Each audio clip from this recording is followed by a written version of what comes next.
Ako ay ito, saan ba ito patungo? Di ko na alam kung dapat itong ihinto. Iyan lang sasabihin. Hi guys, welcome to the video. Today, I'll be critiquing one of the most highly anticipated conclusions in anime history, Attack on Titan: The Final Season. A story that began with humanity's desperate fight against towering monsters has transformed into an intricate tale of politics, morality, and cause of vengeance. But does the final season successfully bring this topic to a satisfying close? Let's dive in. I am your host Herbert Howard Wirul, and I will be critiquing the Attack on Titan final season.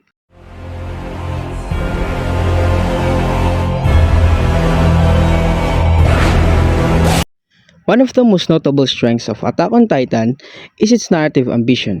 It seamlessly shifts from a simple survival story to an exploration of morally gray territories where villains and heroes blur into one.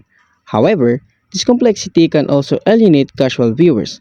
The constant shifts in perspective between Marley, Elja, and the Survey Corps, while fascinating, can feel overwhelming. For longtime fans, this narrative risk pays off, rewarding those who have followed the story closely. But for some, the dense exposition and rapid pacing in the latter half might detract from the emotional resonance. Let's head into the character development. The final season is, at its heart, a character-driven tale. Eren Yeager, once the embodiment of youthful defiance, has transformed into a tragic anti-hero.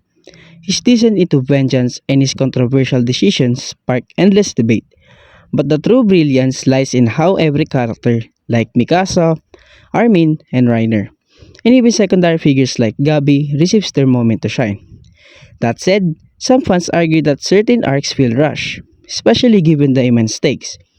Did we have enough time to truly grasp Eren's motivation, or was the season trying to accomplish too much too quickly?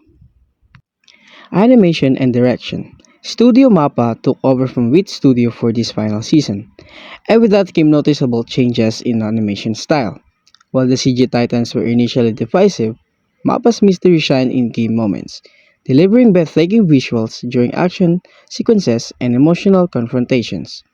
The bleak, washed-out aesthetic mirrors the somber tone of the narrative. However, there's no denying that decision to split the final season into multiple parts created fatigue among fans. The wait between episodes and arcs tested the audience patience, potentially dampening excitement. Themes and impact. The themes and impact in the final season doesn't shy away from difficult themes like war, racism, genocide, and the cyclical nature of hatred. The series forces viewers to confront uncomfortable truths about humanity, making it more than just an anime but a profound social commentary. Still, some feel that the ending, while bold, leaves too much open to interpretation. Did it wrap up loose ends in a way that truly honors its epic journey? Or does it leave viewers with more questions than answers? In conclusion, Attack on Titan: The Final Season is nothing short of an audacious finale.